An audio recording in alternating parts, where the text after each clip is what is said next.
Salut tout le monde, j'espère que vous allez bien. Pour ma part, ça va super. Bienvenue dans ce nouvel épisode du 2S Talk, là où on ramène un invité, on lui coupe les cheveux et par la suite on parle de son parcours et vous montrer aussi que tout ce que lui a imaginé est devenu réel. Pour cet épisode, j'ai eu l'honneur de vous ramener Abed El Safadi, combattant de boxe professionnel et co-owner du club de boxe The Corner.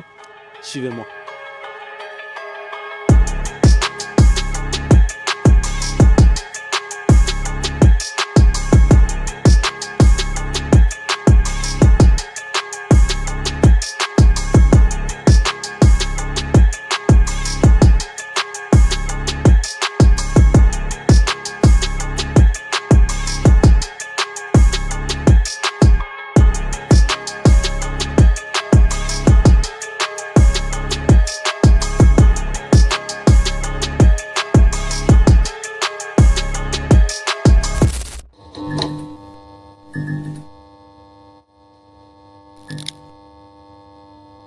Alors mon gars Abed, comment ça va? Ça va bien frérot et toi? Ça va, alhamdoulilah. Merci d'avoir accepté déjà l'invitation pour ce podcast. Ça fait plaisir, bienvenue à la maison frérot. Ça fait plaisir. Très très beau gym. Pour ceux qui ne connaissent pas, on est à The Corner. C'est le copropriétaire de The Corner. Donc mon frère, pour ceux qui ne te connaissent pas, présente-toi un petit peu. Mon nom c'est Abed El Safadi, j'ai 27 ans. J'ai commencé la boxe depuis que j'ai 15 ans. Depuis que j'ai 15 ans, ça fait là maintenant j'ai à peu près une quarantaine de combats amateurs, 6 combats professionnels. C'est ça, c'est ma passion. Ok. Parle-nous un petit peu de ta carrière. Comment elle a débuté? Quand j'ai commencé la boxe à 15 ans, c'était vraiment un policier qui avait ouvert un gym de boxe à Saint-Michel. Je suis allé essayer, voir c'est comment le gym de boxe. J'ai vraiment apprécié, j'ai vraiment aimé. Puis c'est ça, j'ai commencé là. Après un mois, j'ai commencé à faire mon premier combat. Un mois? Ouais, j'étais assez en forme parce que je jouais au soccer, j'étais triple A. Donc j'étais assez en forme pour pouvoir être prêt à combattre. Puis là, c'est ça, j'ai passé à l'action. À l'âge de 15 ans, il n'y a pas beaucoup vraiment de la compétition, c'est tous des gars de 15 ans.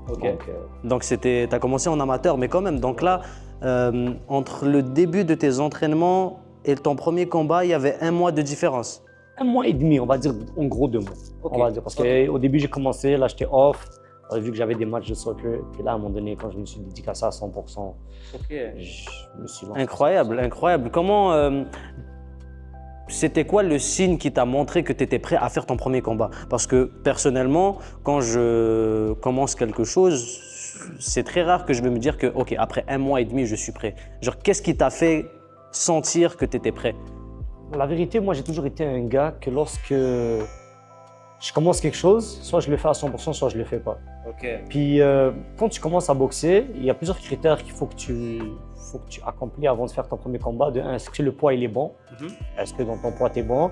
Et de deux, est-ce que ton conditionnement physique il est bon? Puis moi, vu que j'étais au foot, mon conditionnement physique était quand même bon. Peut-être pas adapté à la boxe parce qu'après mon premier combat, j'étais KO. Et le poids était correct. Le poids était bon, je n'avais pas de poids à perdre. Puis moi, j'étais toujours un gars qui aimait ça, passer à l'action, tu vois. Puis vraiment, la boxe, c'est un sport de compétition. Donc, il y avait des combats, on a pu trouver un combat rapidement. Et moi, j'ai juste dit à mon coach, là, vas-y, inscris-moi, puis je suis là. C'est ça, puis j'étais tous les jours au gym, donc Magnifique. il a vu que j'étais prêt. Ok. Tu m'as parlé du fait que tu faisais du foot. Est-ce qu'il y avait un parallèle entre ton état physique? Je pense que oui.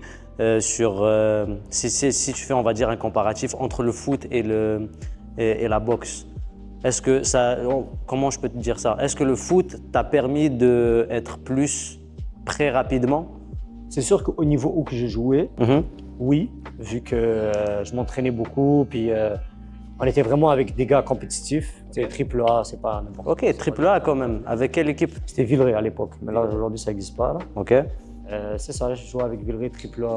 Puis on était très en forme, tu n'as pas le choix là, on dit là. Puis j'étais toujours un gars qui aimait ça m'entraîner. Tu sais, à l'époque, il n'y avait pas d'iPad, il n'y avait pas d'iPhone, il n'y avait pas tout ça. Donc c'est juste tu vas au parc et tu joues au parc avec tes amis. Puis tu n'avais pas le choix de performer bien pour jouer avec les grands et tout ça, donc tu n'avais pas le choix d'être en forme. Puis ça faisait en sorte que lorsque j'ai sauté à la boxe, toutes les étapes de courir, conditionnement physique et tout ça, je l'avais déjà. C'est ça. Incroyable. Si tu peux donner un comparatif par exemple, moi personnellement, j'ai déjà fait un peu de boxe, etc. Je me suis entraîné, j'ai fait de la MMA aussi un petit peu quand j'étais plus jeune. Ouais. J'ai remarqué, et étant aussi un joueur de foot, j'ai remarqué que c'est pas du tout le même sport, que ce soit niveau cardio, que ce soit intensité. Un match de 90 minutes versus un combat de boxe, ça n'a rien à voir. Comment toi tu l'as vécu, ce saut-là entre les deux? Mais comme c'est pour ça quand je t'ai dit que je pensais que j'étais en forme. Après mon premier combat, après le deuxième round, dans la pause, j'allais vomir. Je pensais que j'étais en forme. Je pensais que j'avais un cardio. Mais là, j'ai réalisé que ok, c'est pas la même chose. Tu vois, même si j'ai fait du sparring, même si peu importe, c'était vraiment différent. C'était vraiment différent par rapport à le foot, que tu sais, c'est 90 minutes, tu sprintes, t'arrêtes de sprinter, tu te reposes. Quand tu es défenseur, ok, parfois quand il y a l'action en avant, tu te reposes. La boxe, c'est pas ça. C'est pour ça que, tu sais, comme je t'ai demandé c'était quoi le parallèle, parce que pour moi, chaque sport est une discipline. Tu vois, chaque sport a sa discipline propre à lui. Et le fait que, pour moi, tu switches complètement de discipline. Un joueur de foot, tu sais, de base, c'est collectif, c'est très un travail d'équipe. Et quand on voit la boxe, c'est très individuel. Comment tu as vécu ce changement-là? C'est-à-dire que j'imagine que tu es compétiteur. Machallah, tu es rendu à un stade dans la boxe où tu es allé dans le pro aussi. Donc cet esprit de compétition a toujours été là. Comment tu as vécu ce changement? La vérité, je pense que c'était une des meilleures choses que j'ai faites. Parce que un sport d'équipe, c'est vraiment tout dépend de l'équipe. Okay? Donc, si toi, tu te donnes à 100%, puis l'attaquant ne marque pas, vous ne gagnez pas, ça n'a l'air de rien. Si toi, tu te donnes à 100%, ton attaquant se donne à 100%, le gardien prend des buts, tu vas nulle part. Ce qui faisait en sorte que moi, j'étais un gars qui s'entraînait beaucoup par moi-même. Je faisais beaucoup de devoirs, je courais, je faisais des push-ups, je faisais des abdos, des tractions, peu importe par moi-même. Mais le reste de mon équipe, j'écoutais qui partait fêter, qui faisait n'importe quoi, tu comprends? Que ça faisait en sorte que j'ai compris qu'avec le temps, sport individuel, c'est la chose. Surtout quand tu es quelqu'un qui se donne à 100%, ben, c'était le meilleur switch que j'ai fait. Pourquoi? Parce que, comme je l'ai expliqué, quand tu te donnes, c'est comme les fruits de tes résultats, tu les as live.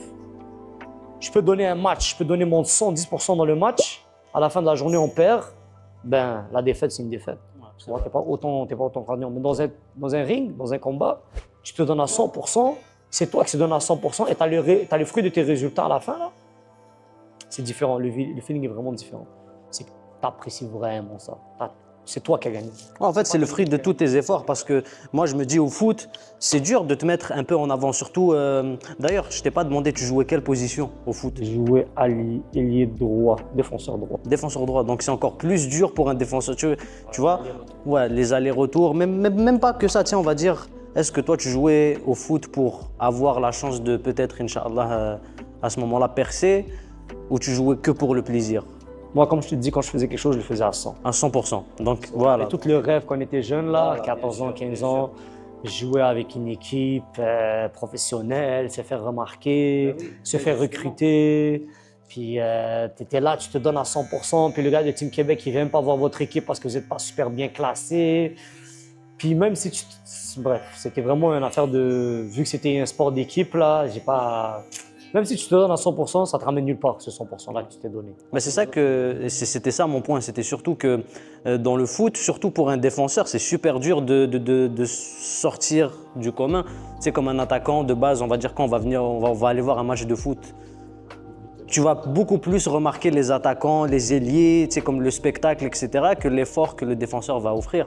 Donc, pour moi, c'est vraiment dur de percer dans le foot comparé à la boxe. La boxe, c'est toi contre toi-même. C'est-à-dire, tu rentres sur le ring, c'est toi contre la personne à côté.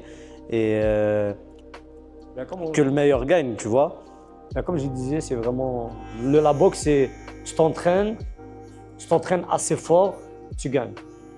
Si tu t'entraînes pas assez fort, tu te fais taper. Tu comprends? Bon, quelque part, désolé de t'avoir coupé. Quelque part, c'est une discipline aussi.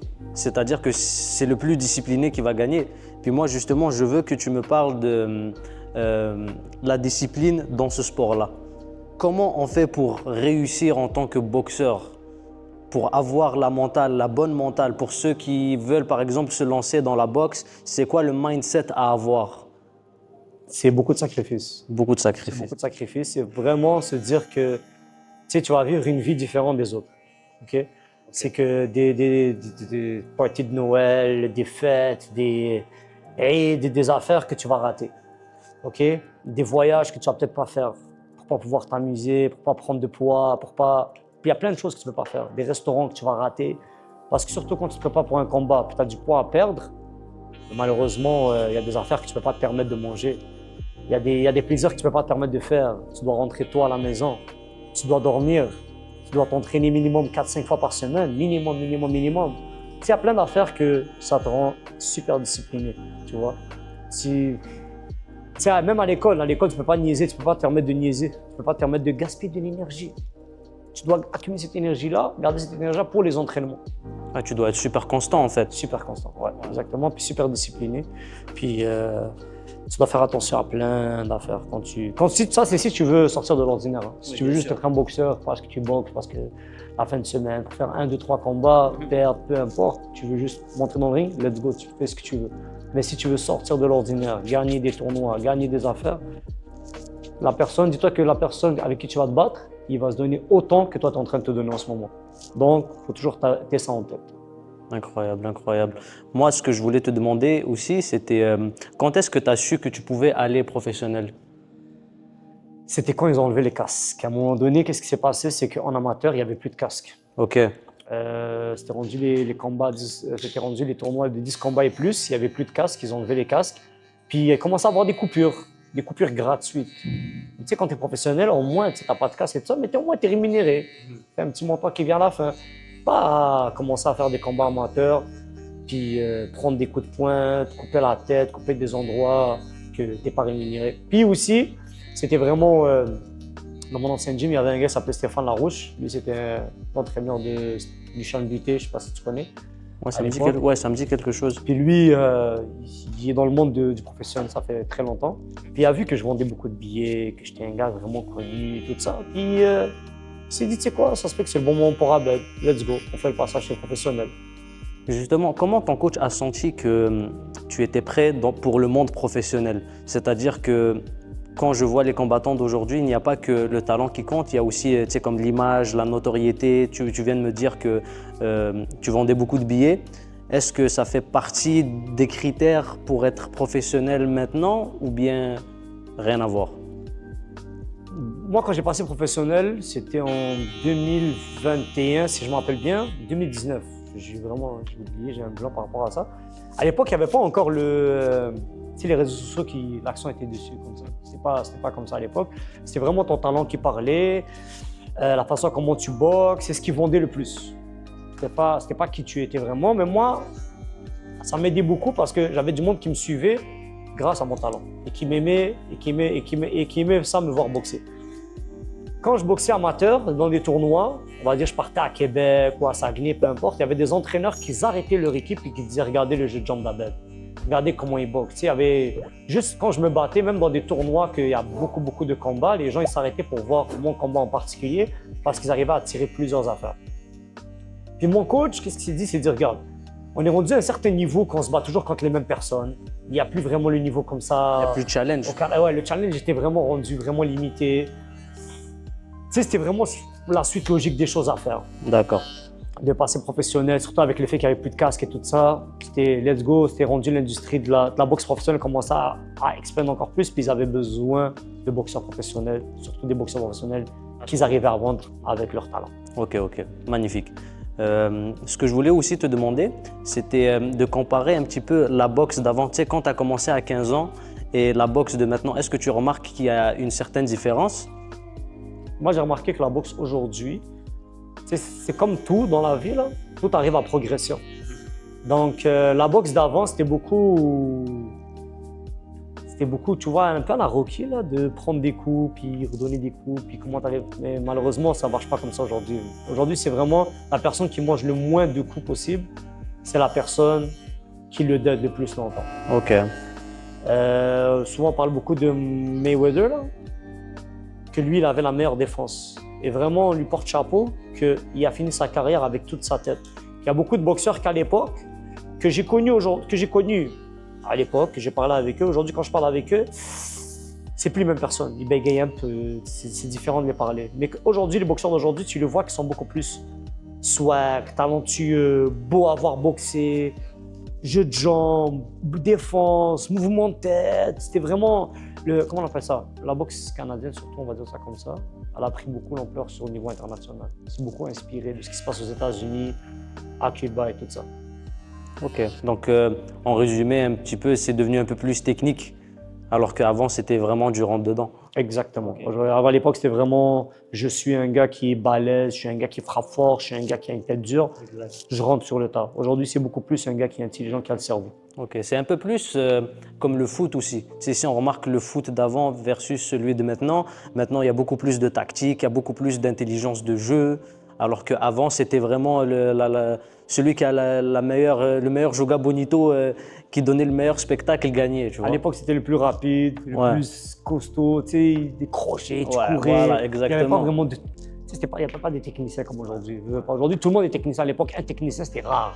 Aujourd'hui, tout le monde est rendu technicien. Ben écoute, moi, ce que je te suggère, c'est qu'on continue la coupe tranquillement. Et par la suite, on va continuer à parler de ta carrière professionnelle et surtout mettre l'emphase sur The Corner. Qu'est-ce que tu en penses? Let's go. On fait ça comme ça.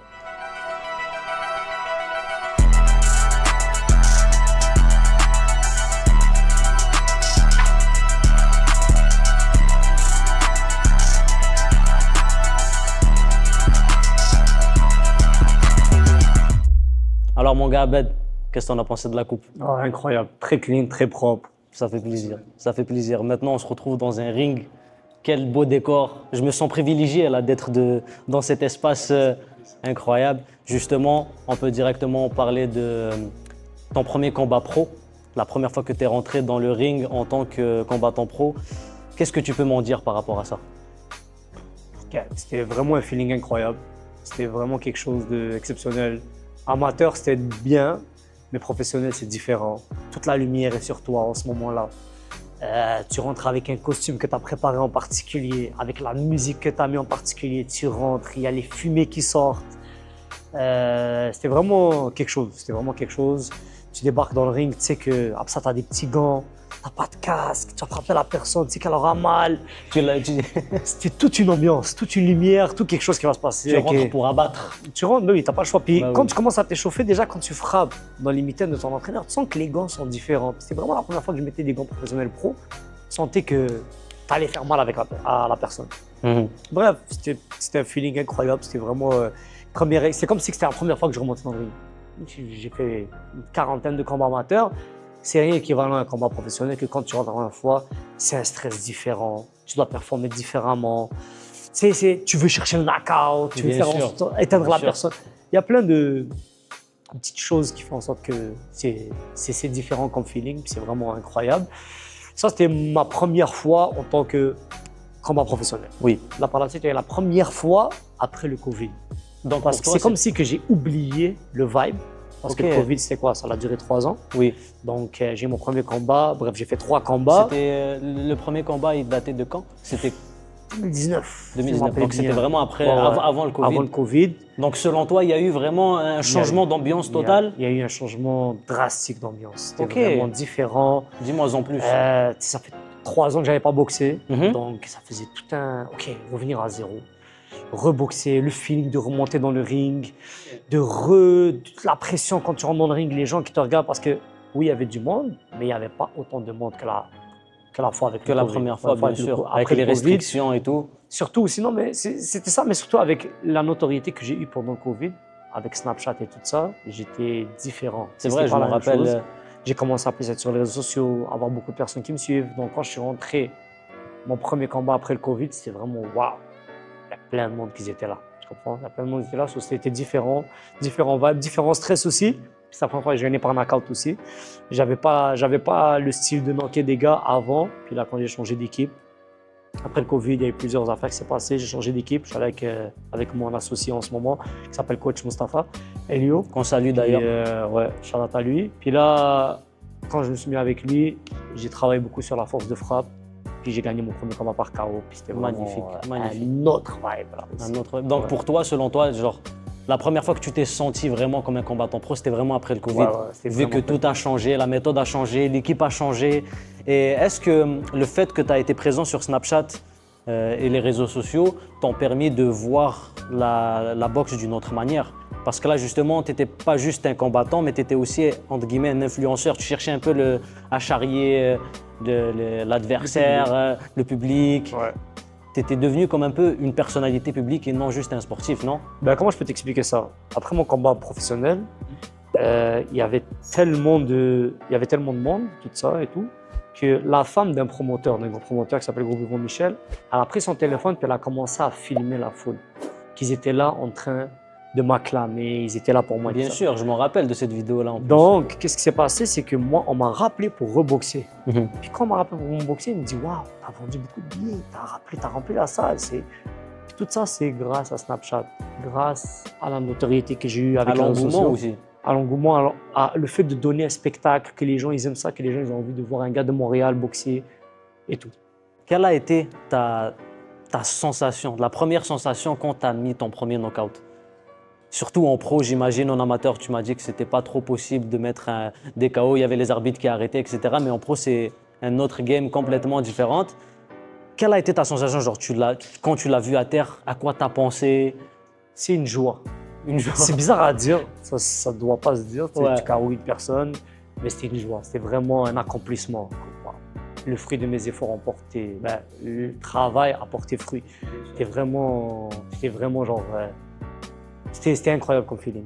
Je ne sais pas comment l'expliquer plus que ça là, mais c'est vraiment un sentiment vraiment de dominance, Le fruit de tes efforts à payer, en fait. Exactement, Surtout qu'en face de toi, c'était pas un amateur, c'était un pro aussi qui a peut-être eu la même soif de vaincre que toi, mais que toi, tu l'as juste dépassé. C'est vraiment une victoire, vraiment. D'ailleurs, justement, c'est difficile à expliquer. Ouais. Après, j'aimerais bien qu'on parle de comment un boxeur professionnel se prépare avant un combat. Tu sais, que ce soit mental, nourriture, entraînement, etc. On va parler de ça un petit peu plus tard. Mais maintenant, j'aimerais bien savoir ton palmarès en ce moment en tant que boxeur professionnel. Pour ceux qui ne le savent pas, tu es rendu à combien de... Là, j'ai 6 combats professionnels, Mhm. dont 2 knockouts. Donc, tu es en 6-0-0. 6-0, exactement, ouais. Magnifique, magnifique. Est-ce qu'il y a un combat que tu as senti qui était un peu plus tough qu'un autre? Un peu plus tough qu'un autre. La vérité, je me prépare toujours comme si que c'est mon dernier adversaire, comme si c'est le plus fort de mes adversaires. Un combat plus tough que l'autre, non. Ça a toujours été de plus en plus dur. Ok. Je vais pas te mentir. Mais le feeling à l'intérieur, quand je rentrais, j'étais déjà gagnant. Puis je me donnais toujours à 100%, qui faisait en sorte que pour moi, c'était comme si c'était un combat facile. Ok. Je me préparais pour que le combat soit facile en avance. Mais ça a toujours été beaucoup plus dur. Je peux peut-être dire mon avant-dernier adversaire, qui était déjà 4-0, que lui, il n'était pas juste là pour être là. Il était là pour gagner et gagner par KO. Donc c'était vraiment, je pense, lui le seul, mais je l'ai fait quand même paraître comme si c'était un combat facile. Magnifique, Ouais. magnifique. Est-ce que c'était lui le deuxième KO que tu as mis ou pas? Ouais, non, c'était pas Non, lui le deuxième c'était KO. pas lui. Le deuxième Ok. KO que j'ai mis, c'était mon dernier combat. L'histoire aurait Mais été c'était- belle quand même. Ah, super. Mais c'était vraiment un combat qui a duré. Puis c'était un beau combat. J'ai vraiment fait beaucoup de rounds. Puis j'ai vraiment aimé le fait de. C'était vraiment un beau combat. ce Magnifique, combat-là, ouais. magnifique. Je me suis toujours posé la question, c'est quoi ton rituel d'avant-combat? Qu'est-ce que tu fais avant le combat? Tu sais, on le voit souvent dans les films que les gens ils s'échauffent, etc. Il y en a qui rentrent vraiment dans leur bulle, il y en a qui écoutent de la musique. Ça, c'est ce qu'on voit dans les films, etc. Mais toi, Abed, qu'est-ce que tu fais avant ton combat? Shit. Moi, ce que je fais avant mon combat, c'est j'ai une application là. C'est une application sur le téléphone, c'est un truc de piano. Je sais pas si tu connais, c'est quand ça descend blanc et noir. Puis je commence à jouer à ça. Puis quand je dépasse mon record, je sais que je suis tellement concentré. Je suis tellement concentré sur le jeu, que je suis tellement concentré sur ce qui se passe en ce moment, Ouais. que dans le combat, je suis focus sur une mission. C'est bizarre à dire, Waouh. mais c'était une des façons pour moi d'être. Incroyable. Je sais que je suis concentré. Ouais. Incroyable. J'écoute du Nashid aussi. Magnifique, ben oui. Ça te booste. Nashid, Tu ça me rentres en booste. tant que guerrier. Exactement. Magnifique. Ça, Nashid, je mange une banane avant. Souvent, ce que j'aime, c'est banane avec du miel. Ouais. Ça me donne une puissance, sa mère. Un chakra. Ouais, fou. Puis en gros, c'est ça. Puis Magnifique. je dois passer à la toilette, souvent vider ce que j'ai à l'intérieur, afin de me sentir super léger. Super léger. Je passe à Incroyable. l'action. Incroyable. J'ai vu récemment que tu as eu une blessure. Est-ce que... Parle-moi-en un peu plus. Qu'est-ce qui s'est passé? C'était quoi le après? J'étais dans un sparring, en train de me préparer pour un combat. Puis pendant que je suis en train de sparring, très basique, très normal, le gars ne fait rien, je fais juste un pas glisser par derrière. Puis là, mon genou, il sort, il rentre. Aïe. Je sentais qu'il y avait une affaire bizarre. Là, je me mets, j'arrête le sparring, je me pose, ça commence à gonfler, je mets de la glace et tout. Bref, j'ai continué à m'entraîner. Il y a Malgré quelque chose ça? qui me gênait, ouais. Il y a Ok. quelque chose qui me gênait, mais j'ai checké les tests, physio, il n'y a rien, il n'y a rien. Ok, parfait. Je check, il n'y a rien, il n'y a rien. Bref. Après ça, je vais aller faire une IRM. Puis là, l'IRM m'a dit que j'ai eu ligament croisé. Puis là, je vais attendre pour l'opération. Puis Ça, c'était quand? c'était en mai. Ce à mai peu près. dernier, là, Ouais, de ouais, mai 2024? dernier. Ouais, mai dernier. Ok, À peu ok. près, que j'ai eu la blessure. Est-ce qu'à ce moment-là, il y avait déjà ce projet-là de corner qui commençait à Ouais. se faire? On avait beaucoup de meetings, moi et mon associé, Ok. par rapport à prendre le gym auquel on nous avait enlevé. On était dans ce gym-là avant, ça s'appelait Club de Boxe Champion. Puis là, ils nous ont comme mis Légué. dehors, on peut dire ça comme ça, Ok. parce que la personne ne voulait pas renouveler le bail, propriétaire du gym. Puis là, on était dans un autre gym. Et dans l'autre gym, on s'entraînait, le gars nous a bien accueillis, tout ça. Puis en même temps, on cherchait toujours un local. Ça faisait peut-être 3 ans qu'on cherchait un local. Et on s'est dit, tu sais quoi, on va essayer de reprendre le champion. Puis là, on l'a repris. Donc, entre-temps, tout ça, il y avait toujours l'idée du gym de boxe Ok. en tête et tout ça. Donc j'imagine que cette blessure-là, même si ça t'a éloigné du monde professionnel, vu que tu pouvais pas combattre, tu pouvais retransmettre ta passion par justement la création du gym, d'ailleurs, qu'on va en parler tout de Ben, suite. quand tu es dans le monde professionnel, Ouais. c'est beaucoup de temps consacré au sport. Au sport, bien C'est sûr. 9 entraînements par semaine. Wow. Qui fait en sorte que tu n'as pas beaucoup de temps à réfléchir à rien du tout. Tu Mhm. es tellement focusé à t'entraîner qui est 2 fois par jour, 3 fois semaine. Et les autres journées, un entraînement par jour. Puis, tu n'as pas le temps de focuser sur autre chose. Tu n'as pas l'énergie. Oui, Tu bien n'as pas sûr. l'énergie. Tu essaies d'avoir l'énergie pour mettre. Tu es fatigué après 2 entraînements par jour. Et qui a fait en sorte que cette blessure-là, j'étais beaucoup plus. J'avais du temps. Bien sûr. J'avais du temps pour le gym. J'avais du temps pour réfléchir à des idées. J'avais du temps pour consacrer à plein d'affaires pour le gym en particulier. Magnifique, magnifique. Bah écoute, maintenant j'aimerais bien qu'on parle de Corner, d'ailleurs qui est une magnifique place, superbe emplacement, très facile à trouver, c'est super bien rénové. J'aimerais bien savoir qu'est-ce que c'est de Corner pour ceux qui ne connaissent pas, qui aimeraient venir. Disons que ça c'est un peu l'instant promotion là. Tu peux vendre Ouais. le gym comme il le faut, mais moi ça m'intéresse de savoir la vibe qu'il y a. Gym de Corner, c'est le meilleur club de boxe à Montréal, on peut dire ça comme ça. C'est un gym que on est peut-être 90% d'immigrants. C'est un gym que tout le monde est le bienvenu. On offre des cours de groupe pour enfants, on offre des cours de groupe pour femmes, des cours de groupe pour monsieur, tout le monde qui veut s'entraîner en général, des gars qui veulent faire la compétition, niveau élite, niveau amateur, qui viennent de commencer. Magnifique. C'est vraiment une maison hein, pour tous. Les gars qui finissent l'entraînement, qui font leurs devoirs, qui restent là, qui parlent entre eux. Tu sais, à la place d'être dehors dans la rue, à faire des conneries, ils sont là au gym, ils niaisent entre eux, ils s'amusent, ils passent du bon temps. Bien sûr. Tout sous un encadrement professionnel. Quand ils font du sparring, des gants pour pas se blesser, un casque, mouthpiece pour pas qu'il y ait des dégâts. Puis c'est ça, c'est vraiment un gym de boxe pour tous, on peut dire ça comme ça. Puis vraiment, tu veux faire la compétition au niveau. On a plusieurs champions canadiens, plusieurs champions québécois. On a gagné le meilleur club de boxe des Gants Dorés en même pas 1 an d'existence. Donc, c'est Disons vraiment- que l'expérience est au rendez-vous. Ouais, Il y exactement. a beaucoup de gens d'expertise. Tu m'avais parlé du plus vieux entraîneur. Oui, on a dans notre équipe, on a un monsieur que ça lui fait plaisir d'être là, qui aime être là, qui aime Par passion. transmettre par passion et qui aime transmettre ce qu'il sait. C'est un des plus vieux entraîneurs de boxe au Québec, toujours en vie. Puis que lui, c'est le coach de prépa. Lui, c'est lui qui donne les formations d'entraîneur de boxe. So, si toi tu veux être un entraîneur de boxe, tu dois passer par lui pour avoir ta certification. Puis Ok. il est dans notre gym à transmettre ce qu'il a à transmettre aux jeunes. Magnifique, magnifique. J'aimerais bien rebondir sur un sujet. Tu avais parlé des cours, que ce soit en groupe ou privé. Admettons, moi, je suis une personne qui m'intéresse à la boxe. Je ne veux pas forcément faire ça en compétition et je veux intégrer le gym de Corner. Ouais. Est-ce que c'est possible? Oui, bien sûr, c'est possible. Et on a un site web, www.gymdecorner.com. Il y a des cours de groupe, soit tu prends une formation soit tu prends la formule de 1 mois, 3 mois ou 6 mois. Ok. Les prix varient selon combien de mois tu es prêt à être engagé au gym. Puis c'est ça, tout le monde est le bienvenu. Mais ce cours de groupe-là, c'est vraiment réservé aux hommes seulement. Il y a un cours de groupe pour femmes seulement aussi. Tu sais, on essaie de ne pas mélanger parce qu'il y a beaucoup, il y a la femme qui sont intimidée, s'entraîner avec un homme. Tu sais, c'est un cours de boxe. Un cours de boxe, il y a beaucoup d'impact, des gars qui se frappent, des gars qui... Tu sais, c'est des blessures qui peuvent se créer. Et quand il y a un cours de groupe juste pour hommes, c'est différent. La façon comment l'atmosphère elle est faite, comment les gars se poussent. Même les femmes entre elles, comment elles s'entraînent entre elles. Tu sais, le focus est plus sur des trucs que les femmes, elles sont plus aptes à faire qu'un homme est apte à faire. Bien sûr. Donc, c'est pour ça qu'il y a aussi les cours privés. Si, admettons, moi, je veux, tu sais, comme un coaching privé one-on-one, c'est possible aussi avec toi. Exactement. C'est que les cours privés, c'est que l'attention est vraiment sur une personne. Cours de groupe, l'attention est sur tout le monde.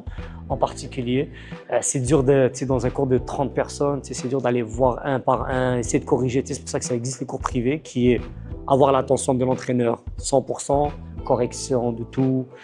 Bref, en général, puis oui, j'offre des cours de boxe privés. J'ai la formule de 1 fois semaine, 1 fois semaine, 2 fois semaine ou 3 fois semaine. Les prix varient selon. Bien sûr. De toute façon, les gens vont te contacter. Vous pouvez me contacter directement sur Snapchat, Team Abed.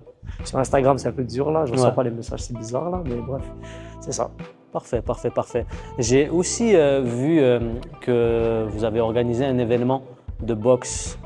Justement, c'était la première édition. J'ai eu la chance de le voir à travers Internet, vu que je n'ai pas pu être là en présentiel.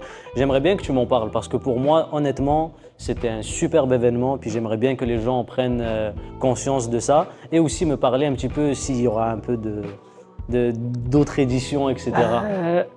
On essaye vraiment de faire en sorte que les gars du gym puissent boxer chez eux. C'est-à-dire qu'ils puissent boxer à domicile. Parce que le stress que quand tu boxes à la maison ou quand tu boxes ailleurs est différent.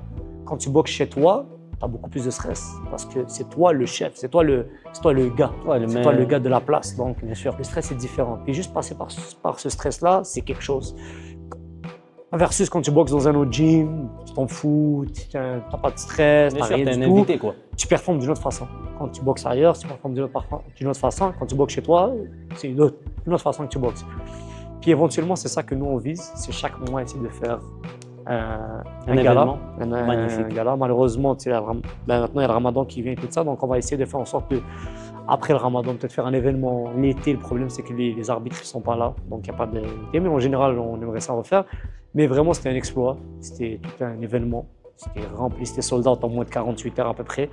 On a eu le online aussi qu'on avait offert pour cette fois-ci. Donc, pour ceux qui n'arrivent pas à acheter les billets, qui n'arrivent pas à être là ou qui sont en voyage, peuvent quand même voir l'événement en ligne. C'est ce qui s'est passé avec moi d'ailleurs. Puis vraiment, c'était tout un événement. Il y avait des gars du quartier, des jeunes. On en a fait performer du monde pour qu'ils montrent leur talent de chanteur, des beaux combats. Des gars de l'équipe du Canada qui étaient là. De l'équipe professionnelle AF Tiger qui étaient là présents. Tu sais, il y a eu vraiment quelque chose de wow. C'était un peu comme un événement du peuple. Exactement. Tout le monde était le bienvenu. Voilà. Que tu sois grand, petit, connaisseur de la boxe, pas du tout. Tout le monde était le bienvenu. Exactement. Magnifique, magnifique. J'aimerais bien aussi savoir quels sont les événements à venir. S'il y a un petit teasing que tu peux faire par rapport à The Corner. En ce moment, je sais que fin février, les gars, ils partent en République dominicaine. On a 3-4 gars de l'équipe qui vont aller en République dominicaine avec l'équipe du Canada. Magnifique. Il y a un tournoi international. Après ça, en avril, il y a les gants de bronze. On aura beaucoup de jeunes qui vont participer à ce tournoi-là, les gants de bronze. C'est pour exaucer un combat et moins. Vu qu'on vient d'ouvrir, on a un nouveau gym, on a beaucoup de nouveaux boxeurs, beaucoup de jeunes qui sont commencés. Et qui aimeraient performer, bien sûr. Exactement. Puis après Après ça, je suis pas sûr. Peut-être, je pense Colorado aussi. On y va aller aux États-Unis. On a un autre tournoi là-bas. Magnifique. Aux États-Unis, on est très connectés. En gros, plein de projets à venir. Ouais, exactement. Et de toute façon, je vous souhaite que le meilleur par rapport à ça. Merci. Avant de finir, tu sais, on est à peu près vers la fin en ce moment. J'aimerais bien savoir si tu n'as pas une petite anecdote, que ce soit personnelle ou bien collective, peu importe, quelque chose que les gens vont écouter pour apprendre mieux à te connaître, ou même par rapport au gym. J'aimerais bien entendre un petit quelque chose de ta part par rapport à ça. Petite anecdote. C'est une très bonne question. En tête, en ce moment, j'ai pas. Si je pourrais parler d'une affaire qui s'est passée avec moi, on va dire, c'était, on va dire, quand j'étais en amateur, je devais me battre contre un gars que ça faisait longtemps qu'il boxait. J'étais dans le terrain, pour lui, c'était le favori, c'était le boss, c'était le gars à battre. Ok. Puis je me retrouve à la pesée, je vais avant tout le monde, je suis sur mon téléphone, j'attends, puis là je lève ma tête, puis je le vois, il est devant moi, de l'autre côté des chaises, puis il me regarde de façon vraiment intimidante. C'est Bowser dans Mario, elle a été... Il essaie vraiment de m'intimider. Je suis sur mon téléphone, je ne calcule pas, je regarde, je dis ok, c'est avec lui que je me bats. Je lève ma tête encore, il me regarde encore. Qu'est-ce qu'il a ce gars-là? Pourquoi tu regardes comme ça? Je ne calcule pas, je suis encore sur mon téléphone, je me relève, il me regarde. Là, je dis ok, là c'est bon, ça va se passer. Là, je commence à le regarder un peu, puis là, c'est mon tour d'aller me peser. Je m'en vais, je vais me peser. Là, je finis de me peser, je m'en vais, puis je vois, il me continue à me regarder, il me fixe. Je regarde, je dis, qu'est-ce qu'il a ce gars-là? Il est fou, quoi, là? On va s'affronter dans le ring. Là, c'était vraiment plus personnel. Parce que là, tu ne me regardes pas comme ça. Moi, j'étais un gars vraiment du genre, on était plus jeunes en amateur, puis c'était vraiment genre, regarde-moi pas comme ça. J'arrive dans le ring, je rentre, j'embarque, puis là, après, il y a lui, il est là. Puis là, pendant que l'arbitre est en train de parler avec lui, parce que l'arbitre, il vient, il regarde si t'as tes gants, ton mode piste, ton casque et tout ça. Puis là, le gars, il me regarde pendant ce temps-là.